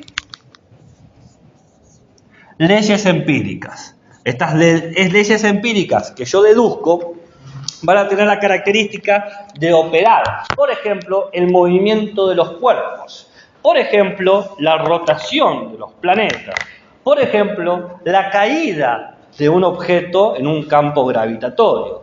Por ejemplo, la deformación del espacio y tiempo. Todas estas cosas que digo son medibles de una manera instrumental y sencilla. Bien, por ejemplo, la caída de un cuerpo lo puedo hacer visualmente, ¿no? Eso es una medición. Es más, ustedes tienen celulares y seguramente celulares de última generación que pueden medir en cámara lenta cómo se mueve un objeto y por lo tanto pueden de alguna manera determinar empíricamente cuál es la regularidad del objeto en relación a su masa, en relación a los cuerpos que se están relacionando, etc. Pero todas estas leyes operan como una consecuencia hipotética deductiva de una ley mayor, que yo no puedo probar directamente. Las leyes teóricas jamás pueden probarse directamente. Yo solamente puedo postularlas hipotéticamente y deducir de ellas conjunto de leyes empíricas que esas instrumentalmente puedo de alguna manera validarlas. En la medida en que se valida un gran conjunto de leyes empíricas deducidas de leyes teóricas, podría más o menos considerar que la ley teórica es en cierto grado verdadera. Acá aparece lo que Hawkins, no Carnap, llama el argumento de la coincidencia. Es un argumento bellísimo. El argumento de la coincidencia dice lo siguiente. Dice, yo con un microscopio de luz, es decir, que utiliza los comunes, los que ustedes conocen, observo ciertas características en cierto microorganismo, ¿ok? La pregunta es, ¿cómo sé yo que la estructura real de ese microorganismo que me revela el microscopio de luz, ¿no? El luminescente, porque depende de la luz que entra por el lente, es propia del organismo o un efecto del instrumento, una distorsión del instrumento o algo que el instrumento crea? ¿Cómo sé yo? Muy fácil. Utilizo otro instrumento que siga otras reglas, leyes teóricas, físicas completamente distintas y me tiene que evidenciar la misma estructura. Es decir, si yo tengo un instrumento que sigue cierta ley física, por ejemplo una ley de la luz, y utilizo un instrumento que sigue otras leyes, por ejemplo el electromagnetismo, que son leyes físicas que no tienen nada que ver la una con la otra, y los dos instrumentos que siguen dos leyes teóricas distintas evidencian la misma estructura, por ejemplo a través de un microscopio eléctrico, tengo que concluir que esta coincidencia no es que los dos instrumentos fallaron a la misma vez, sino que es estructurante de la realidad. La realidad es así. ¿Se entiende el argumento de la coincidencia cómo es? Entonces va a decir, si yo tengo una ley teórica que no puedo demostrar directamente, pero tengo un conjunto de leyes empíricas que sí puedo demostrar con observación directa, debería concluir que por esta individualidad, esta validez individual de cada una de las leyes empíricas, que la ley teórica es verdadera. ¿Se entiende? Porque yo no puedo hacer una demostración directa de la ley teórica. Jamás voy a poder, porque es el campo de lo inobservable. Y de lo que no puedo ver, ¿qué tengo que hacer? Dice Wittgenstein. Me tengo que callar, no tengo nada para decir. Pero sí puedo hablar de lo observable. Pero todo esto observable es posible porque yo he hipotetizado cuestiones del mundo. ¿Se entiende? Entonces, todo esto opera dentro de la lógica de condicionales universales. Todo esto supone que Carnap no va a decir coincidencia, va a decir correspondencia. Hay una correspondencia.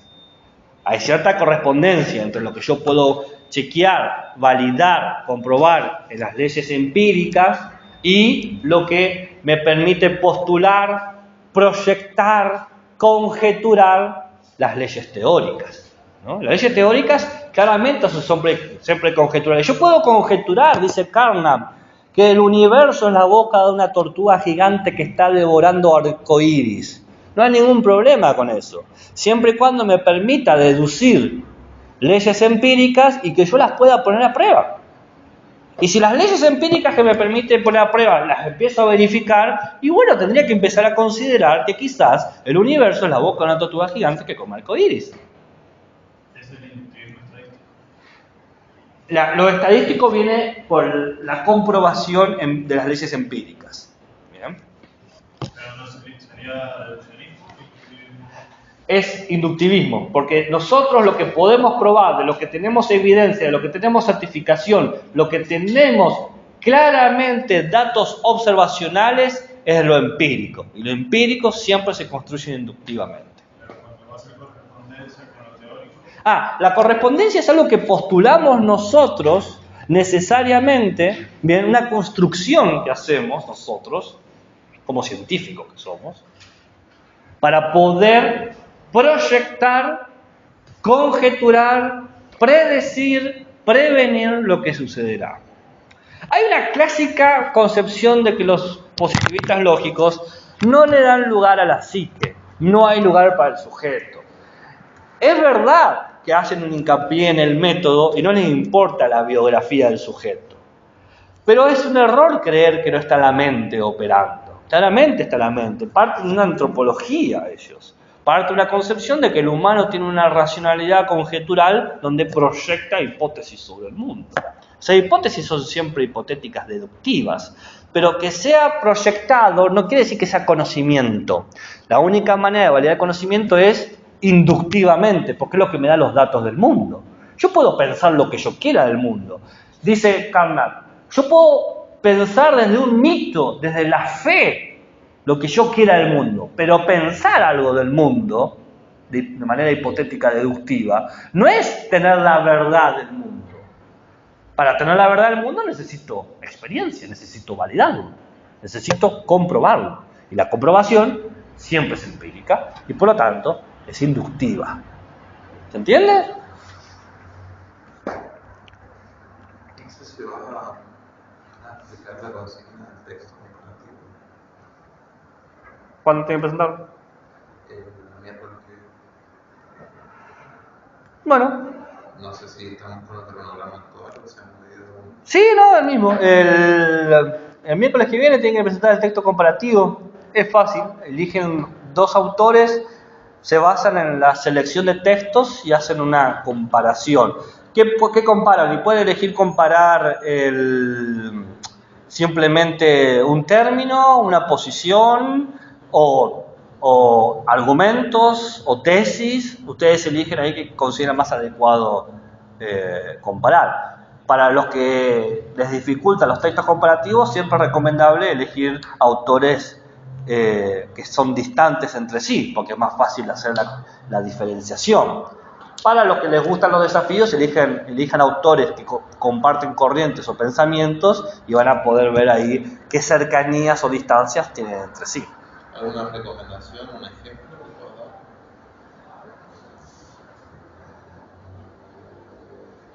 Todos estos autores tienen una percepción de ciencia, de verdad y de progreso. Si no saben por dónde empezar, pueden empezar, por ejemplo, la idea de ciencia que tiene el autor para compararlo. Digamos que el camino más sencillo es qué idea de ciencia hay acá y qué idea de ciencia hay allá.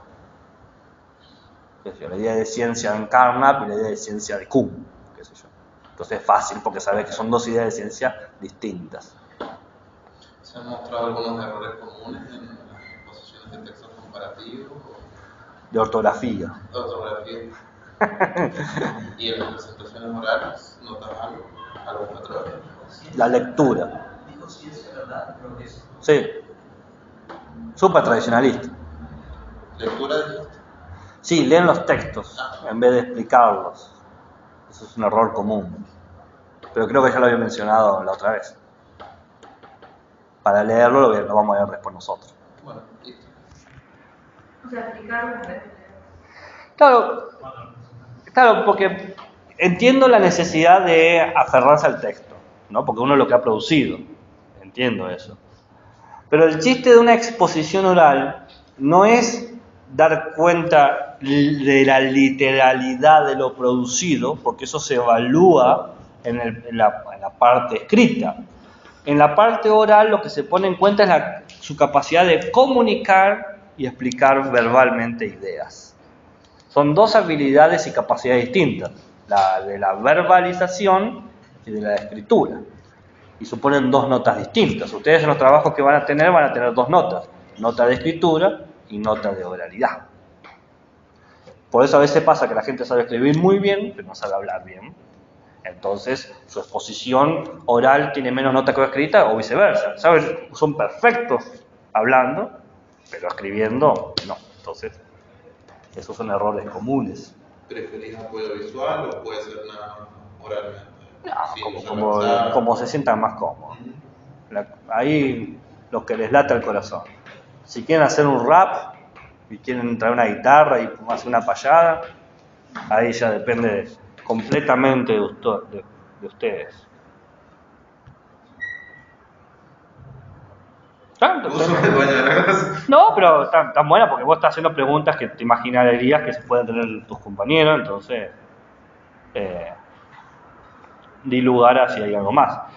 Bueno, la última idea que nos queda de Carnap, antes de esto, lo que tiene que quedar claro de este texto de leyes y conceptos es cómo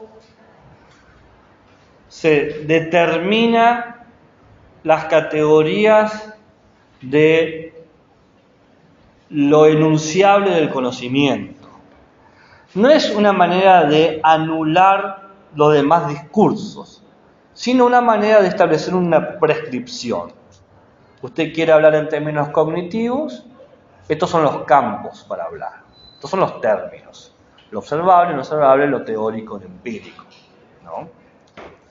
Entonces, volviendo al ejemplo de Heidegger,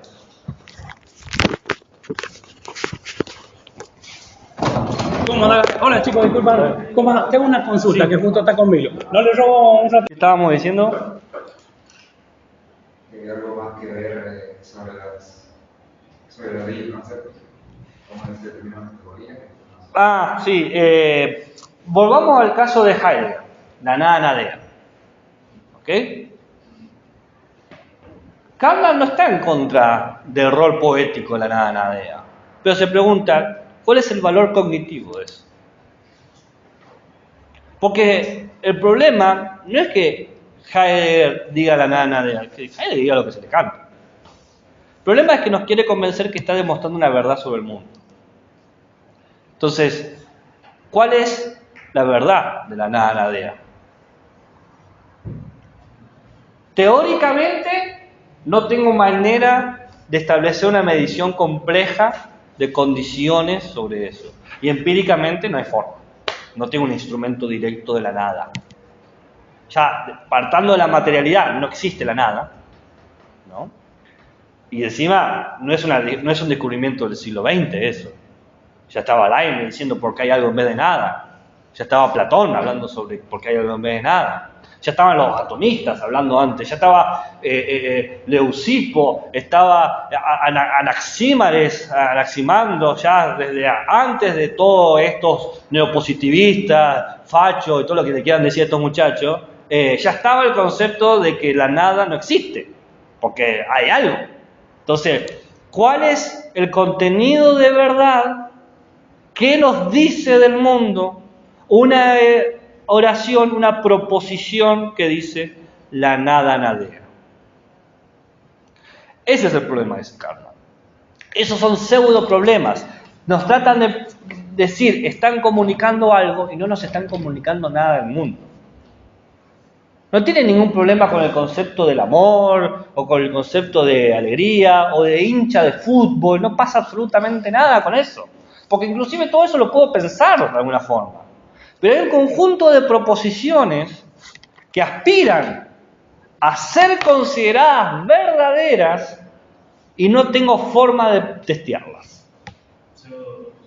Pseudo proposiciones, pseudo problemas, pseudo conocimientos. Y uno diría, ¿y qué tiene de malo? Y Kahneman dice, no hay nada de malo con los pseudo. Porque nuestro conocimiento inicia con los pseudo. Él dice, con los pseudos objetos, con los pseudos análisis, con las pseudo proposiciones. Pero no es correcto asumir que eso pseudo es literalmente algo del mundo. ¿Se entiende lo que dice Kahneman? Dice, acá hay un problema de la aspiración a la verdad. Y no es que la ciencia sea la más verdadera, pero por lo menos se preocupa de darte pruebas. Las demás disciplinas dicen, confía en mí, confía en mi discurso. Las demás disciplinas hacen una labor de persuasión y nosotros hacemos una labor de presentarte el objeto lo mejor que podemos. Que nuestros instrumentos fallen, que quizás no somos lo suficientemente claros, lo aceptamos, pero hacemos un esfuerzo de construir lo observacional y lo empírico, para que sea una validación intersubjetiva, mientras que los otros discursos que dicen ser verdaderos es un acto de fe, es un salto al vacío. Por lo tanto, me están pidiendo un compromiso existencial sin siquiera mostrarme por qué me estoy comprometiendo. El problema sería el dogmatismo que involucra la pseudociencia. Claro, la metafísica. Okay. Lo que ellos dicen finalmente, la metafísica. No hay nada de malo con que vos tengas tu fe, dice. Él dice, vos creés lo que vos quieras, Pero entiendan que creer no es tener contenido de verdad. Son dos cosas distintas. Porque la verdad es lo que te permite predecir lo que va a suceder en el futuro. Porque la verdad te permite establecer qué cosa es el hecho, el estado de las cosas. Yo no puedo decir que el humano es una nada que está nadeando en toda su entidad óntica de nadaicificación. ¿Qué carajo significa eso? No tiene sentido. No tiene sentido de verdad. Ese es el problema. ¿Se entiende lo que está diciendo? Hay muchísimas cosas que se le puede criticar al neopositivismo, muchísimo. Más adelante las vamos a ver y van a ver que hay muchas cosas que el positivismo no puede resolver y que se merece ciertas críticas. Pero hay ciertas críticas que no se las merece, y en ese sentido la labor de esta materia, por lo menos en este momento del programa, es poder repartir las culpas correctamente, ¿no? En este punto el positivismo no rechaza los otros discursos, simplemente los pone a prueba. Le dice, bueno, demuestren ustedes por qué es verdad lo que dicen. Porque es fácil criticarme a mí la ciencia. Es fácil criticarme a mí. Pero yo por lo menos me tomo el trabajo de mostrarlo. Ustedes toman ese trabajo, o sea, los hermeneutas, los psicólogos como Freud, ¿no? Se toman el trabajo de demostrar, porque cada vez que fallan sus predicciones, no aceptan el fallo de su teoría. La modifican para decir, no, en realidad era otra cosa. Pero yo creo que Carnap sí sería psicoanalista, o sea, sí es pro psicoanálisis. Es pro psicoanálisis del conductismo. Por el verificacionismo. Por el verificacionismo. Claro, sí. Lo que tienen en común estos pensadores es una cuestión que se llama el literalismo, la defensa de la literalidad. ¿Ok? Donde lo figurativo está alejado de lo real. Y ahí hay un punto de crítica. ¿Por qué decidimos que lo literal es más adecuado que lo figurativo? O sea, en ese caso decir algo del mundo no es lo mismo a producir conocimiento. A ver. No sé, transmitir un saber a través de las mismas figuras de mitos. Ningún problema. Producir el discurso. Es más, Carnap utiliza un montonazo de metáforas, de alegorías, de metonimia. Él no tiene ningún problema de esas cosas. Gaby investiga el uso de la figuratividad de la ciencia. Está estudiando el uso de la metáfora como aporte cognitivo. Sí. Pero más allá de eso, estos autores están de alguna manera pensando en cómo se puede probar lo que se dice. Entonces, fíjense, cuando yo les pedí el momento, y para cerrar esto, cuando yo les pedí qué es lo que está mal o qué crítica se le puede hacer. Y cada vez que ustedes me decían algo, ¿qué contestaba yo? Miren qué astuto, porque yo estaba jugando con el caballo del comisario. Decía algo y yo decía, ¿cuál es el ejemplo? Y cuando les pedí el ejemplo, les pedí algo material.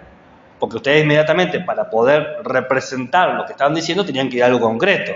Y cuando iban a algo concreto, estaban entrando en la lógica argumental que yo necesito que entren para no poder discutir, para poder disolver su argumento crítico. Pero a nadie se le ocurrió un ejemplo no concreto. ¿Qué opina de la mística de Disney? Está buenísimo. No se puede hablar, ¿cómo se llama? Pero Es súper interesante. acá no se puede hablar de eso. Dice, hay cosas que se pueden hablar, se pueden tratar de... No se puede, recordar, la tercera tesis colectiva no se puede hablar en términos de conocimiento. No quiere decir que yo no pueda decir cosas. Claro. O sea, El tema está, ¿qué lugar le estamos dando a la verdad en nuestro discurso?